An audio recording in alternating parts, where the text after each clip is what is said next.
When I was in the 3rd grade, I thought that I was gay, cause I could drop it hard.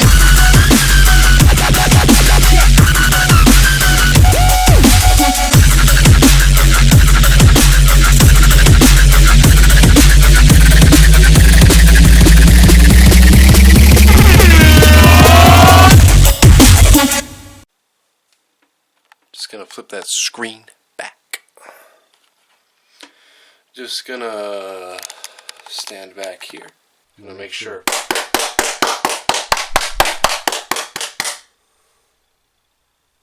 Alright. So let's get this started. Edit out some of that. You know, we all rich, big. Biggest. I got a whole lot of money. We got A whole lot of anime figures. You know what I'm saying? I'm rich, don't trust you. I'm rich. Melee. That's that. It messes up Melee. It's so funny. Baby Chic. I fucking lame. I'm out here playing Martha. If you play That Falco. Hold that L. Stop playing this game. Shame. Go to hell. Yeah. Evie. Oh shit, that was a Little bit controverse. Okay, we good, Doc. Shut up. Okay. So welcome to. Oh, I have to do the intro, don't I? All right.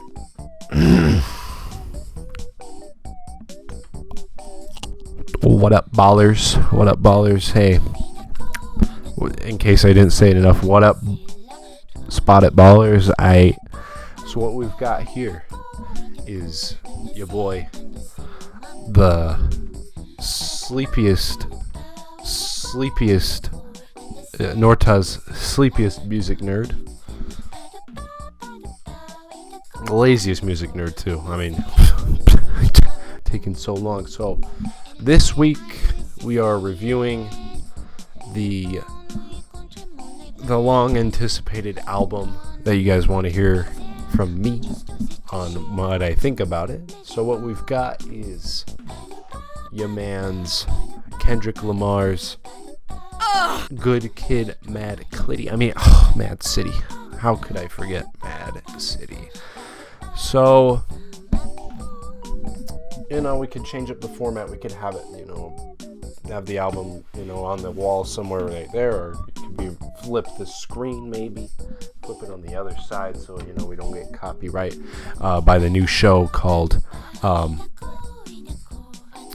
this new format called Whose Format Am I Stealing Today? Is a very we could also have it behind us. We could take a background shot, edit it behind, so it's kind of like a red screen kind of deal. It's really, I don't know what I'm doing here. Why are we still here? Just to suffer? Every night, I can feel my leg, and my arm, even my fingers. The body I've lost. The comrades I've lost. Won't stop hurting. It's like they're all still there. You feel it too, don't you? I'm gonna make them give back our past. So pretty much what we're gonna review the album. Let's hit it. So what we've got here is pretty much with Good Kid, Mad City is that it tells a story. It's a really good story album. It just the thing about Good Kid, Mad City is that it is a story album. It tells the story of Kendrick Lamar growing up in Compton, and a couple of songs are for the namesake of the album. But let's get started with, since it is a story, let's criticize the flow and how good each song is and how good it is on staying track with the story and what each song tells us. a part of the story. So, how Good Kid, Mad City starts. It starts with the track Shireen, or aka Master Splinter's daughter, which is quite an introductory to the song. It introduces the fact that he's using voicemails or just audio recordings as kind of the connecting points between songs, and I really admire how well this is done. It kind of, when you listen to this album, for the most part, it does break away a little bit, but for the most part, the album kind of just stays consistently. It's almost like one huge long it's like one huge song that changes genres from here and there. Tones also change quite a bit. So with Master Splinter's daughter, you kind of get the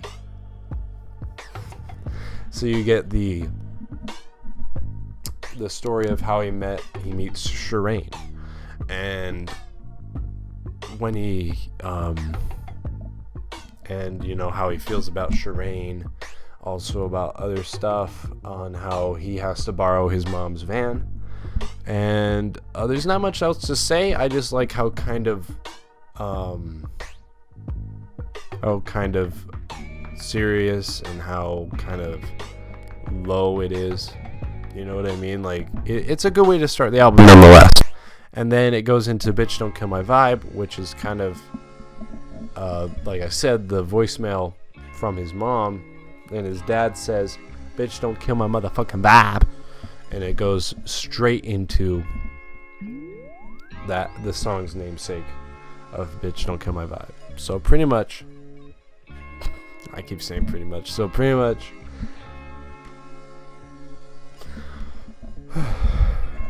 what are these deep breaths for? Is kind of like along the same lines of like maybe a Pink Guy song, you know, kind of, you know, shut the fuck up kind of deal. Where I pretty much told you, but the reason why this song kind of gets a pass in my book for kind of breaking character, like I said, the segue was like too good, and the way it kind of just also incorporates some of his rap in there as well. It's a good job at as a second entry in the album. So what there is next is Backseat Freestyle, which is kind of a nice freestyle nonetheless. Probably one of the best freestyles I've ever heard, except for, you know, your boy Dr. Phantasma making his return with his, you know, little diss track here. I heard she wanna smash, let her see stick. Yeah. Oh shit. We're about to experience technical difficulties. So, holy moly. What the hell? Okay, there we go. Sorry. My laptop's charging cord got unplugged somehow. Whatever. Not as though I'm gonna leave that in or anything. So pretty much with Backseat Freestyle, it's, you know, a little bit of fun. I kind of like the whole dick being the size of the Eiffel Tower kind of deal. Like, it's a nice little nod. If you're wondering why, never mind. The next song goes into oh my god, I actually fucking forgot.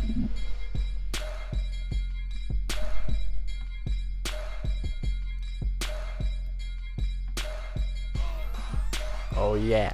It goes into Money Trees, which is a straight dinger. It gets a 4 riff balls out of 5 and dingness. Yeah, but pretty much there's not much to say about Money Trees. It's about, you know, trees that have money on them. Also, it is quite good. It's like I said, it's a straight dinger. I think part of the wording is to say, you know, either you want the bitches or you want the faith. When he says, Halle Berry, hallelujah, pick your poison. Good boy. So that's quite good. I do like it. There's not much else to say about it, of course. And then we are introduced to the first bump in the road to this Kendrick Lamar road trip we are experiencing. Oh wait, fuck all that shit. I got the wrong song. So pretty much what we've got here is actually The Art of Peer Pressure. Next up, we got The Art of Peer Pressure, the fourth song in the album, and I like how it's kind of a two-parter, and I can kind of relate to both parts of this track, which is, you know, adds a little bit of meaning right here for the old grifter.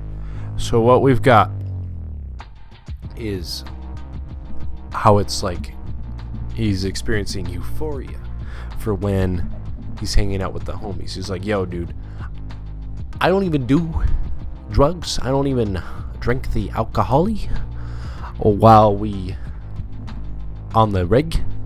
So I'm just doing it with the homies because, you know, the homies make you do things. No, you didn't do it right, dude. You didn't do it right. I gotta go sleep out. Do it. Just do it like 5 times. And later on, it's even more apparent that the homies make you do things that you don't normally do.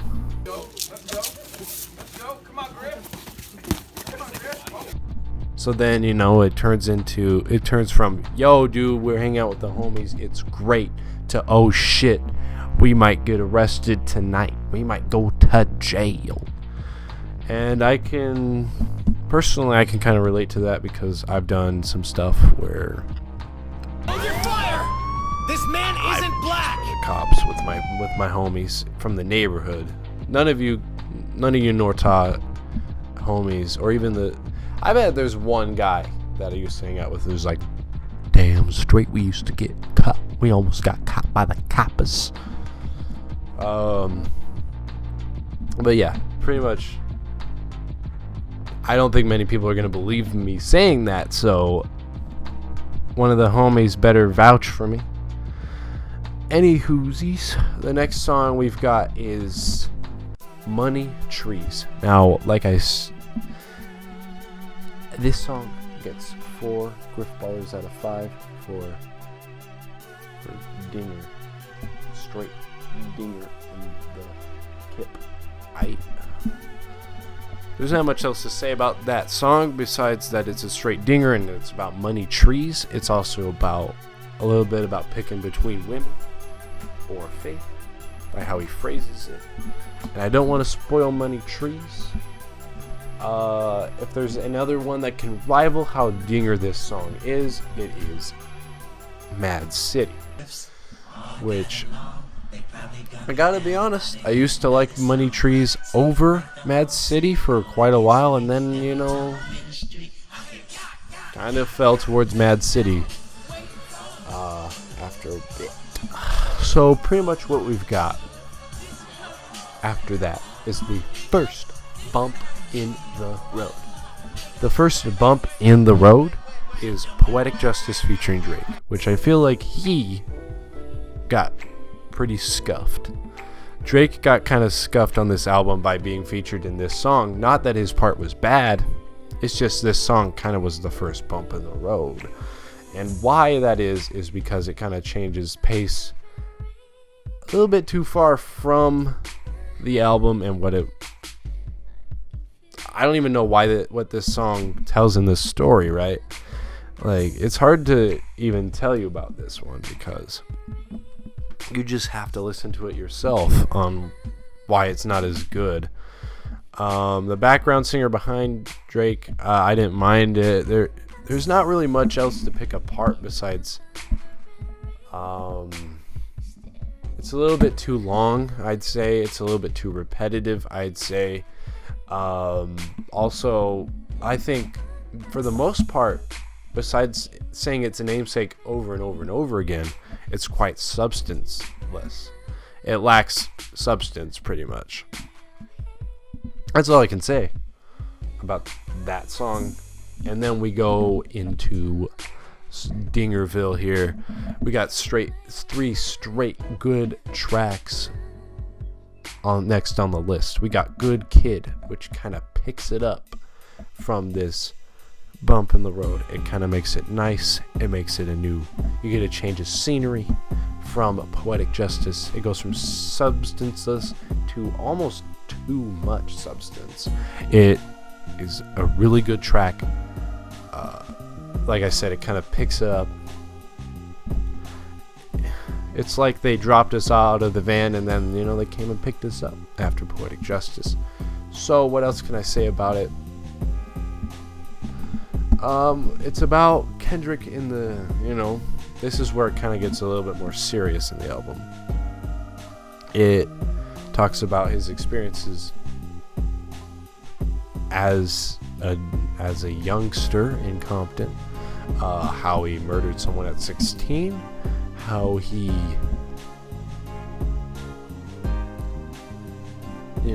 how he's like kind of a good kid in a mad city. A mad city forces you to do several different things, and then, I don't know, I kind of don't want to spoil it too much, but it kind of picks itself up where it left off with Money Trees, but at a more serious note. Then we've got Mad City, which kind of starts a little bit crazy.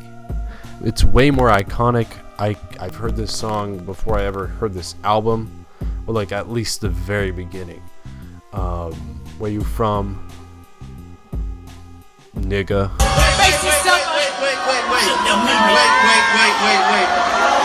Am I not cool enough for you? What's up, bro?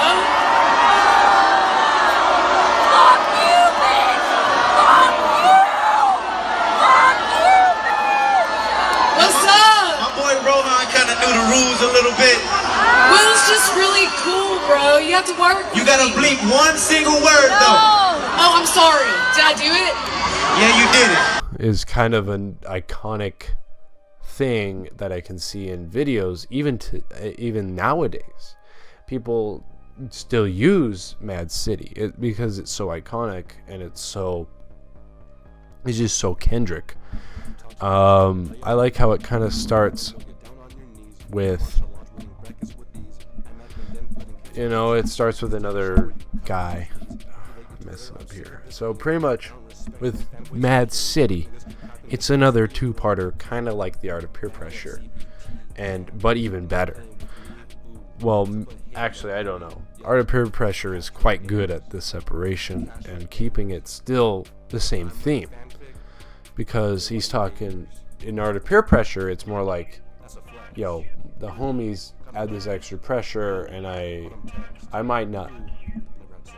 It's just you just do things with the homies that you don't do on your own. It's because of that extra element in there. So with Mad City, it's like the same thing. It's the two parts are about the Mad City. One is about the city. One half is about the city in general, and then the next is about him in the city. Frantic Kendrick voice is probably one of my favorites of Kendrick. I like that Kendrick can go from, he's not just a guy that can go like two voices at most. He can rap different ways. I like that about Kendrick. So Mad City kind of gets that extra boost because it's kind of one continuous line. As for Money Trees, I bet you could listen to about half of it and still get, some of the initial stuff. So pretty much what we've got. Oh shit. Okay. So pretty much what we've got next is Swimming Pools, which is kind of a trap mix. And for the album, it's actually weird because it's actually an extended version of it. And the bonus track of Swimming Pools, there's two of them. You will get a shorter version, which is kind of funny to me for some reason. So with swimming pools, I think it's, for the most part, with swimming pools, it's actually about him being anti-alcoholism, because he's there sitting with 2 or 3 shots, and this one guy comes up to him and says, "Yo, dude, let me show you how to turn it up a notch. Let's go, guy. Let's go, nigga, and let's fill up a swimming pool full of liquor, dive in it." And it gets kind of more crazy from there. And he's, I bet it took a while to even process like how crazy that sounds. And that's kind of why he says it over and over, but not to the same extent as like I'm Real, Poetic Justice, or even Bitch Don't Kill My Vibe. Because at least with Bitch Don't Kill My Vibe, it had other parts of it. I really and I didn't really want to mention this, but with I'm Real, come on, dog. I feel like, okay, we'll get to I'm Real later. So pretty much, that song is good. It's another dinger. I know I didn't rate good Mad City with any dinger points, but that's the point. It's supposed to be random, right? So pretty much, I give that 5,000 Griffball dinger points for for memes. And as for any other kind of show, the points do not matter. So what we've got here next is Sing About Me and I'm Dying of Thirst. That song is quite good. I really like the change of pace, and it's not in a way that it's, see, what they do is they use a sound recording to get into the song. They transition to it a lot better. Like, okay, so swimming pools and this song would have a huge gap in in tone, right? But they make it. He just does it so well that he just transitions so well with that voicemail. He picked the correct voicemail for that. So what we've got is a very, very depressing track about how his friend, I believe his friend Dave got murdered. And there's, obviously there's more about it, and it's more about what he wanted to tell how he talked to Kendrick before he died, and he said, "Hey, if I die before your album drops, will you promise to sing about me?" And I actually really connect with with this track, both halves. I personally I've lost a friend not even a year ago, dude, and I can identify with both halves, if that even matters. But it's talking about someone's concern, and one of my friends, that same friend, used to kind of talk like that, very depressed. I can talk more about that some other time. It's kind of bringing back some shit already. But pretty much the next half of the song is about Kendrick, and he depicts this so well in his music. You get the imagery so on point on how he's running away from this stress that he's in. And like I said, I can relate to that, but not in the same religious sense. See, he kind of turned more to God through this experience. Me, on the other hand, not really. That's the one thing I can't identify with the dying of thirst, but I can get the frantic, I can get how it feels to run away from that kind of stuff. But like I said, it's a good track. One of the good parts of the album. Not as replayable, though, in my opinion, but still a solid track on the album. And we've got only 2 more tracks left, I believe. So we've got Real and then Compton. So Real, oh my God.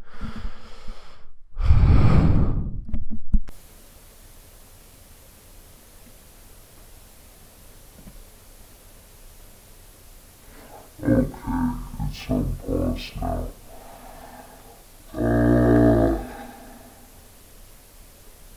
So the problem with Real is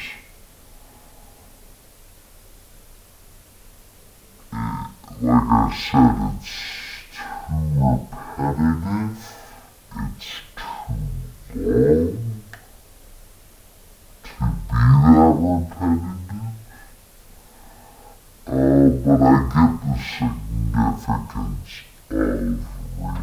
It's about him saying, yo, if I kill somebody, it doesn't make me real. It doesn't make me a man. In a way of saying that. And I feel like, I can still listen to this song from time to time, still get the message, but I still find this as the lowest point in the album, and not necessarily in a good way. With this album,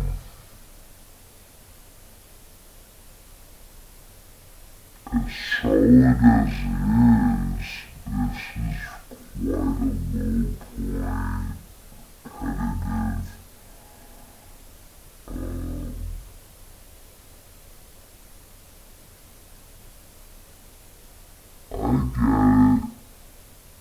repetitive. I get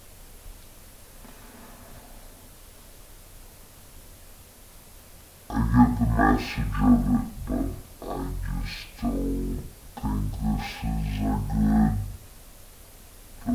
Kendrick song. This is probably my least favorite Kendrick song out of all of them, really. Maybe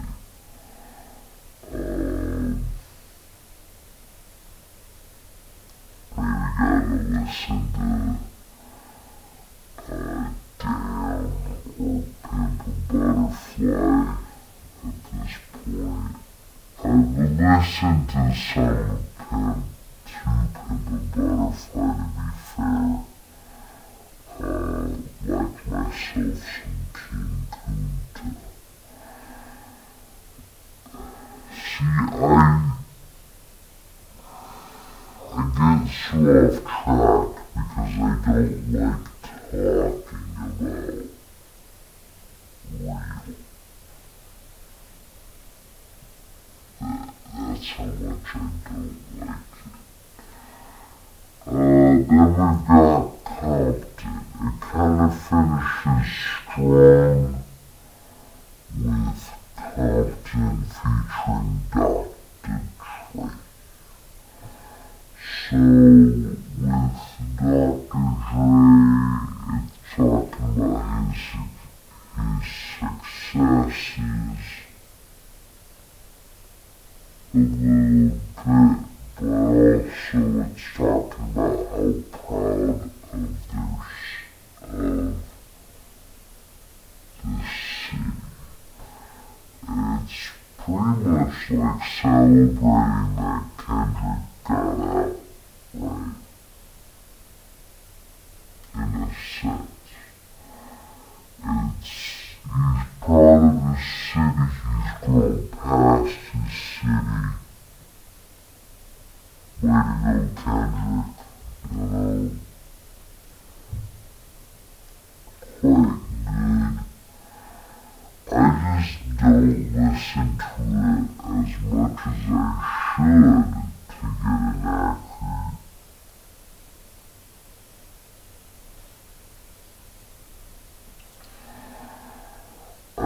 listen to it as much as I should, because once I get to real, sometimes I'll just pause, never come back to the album, re-listen to the very beginning of it again. So Compton is one of my least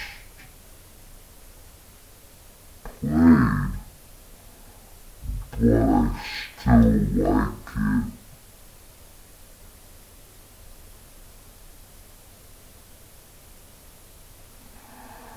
But, you know, so I know what you're asking. What is the ratings for it?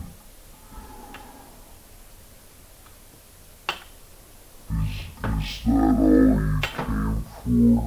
Is what score I give it?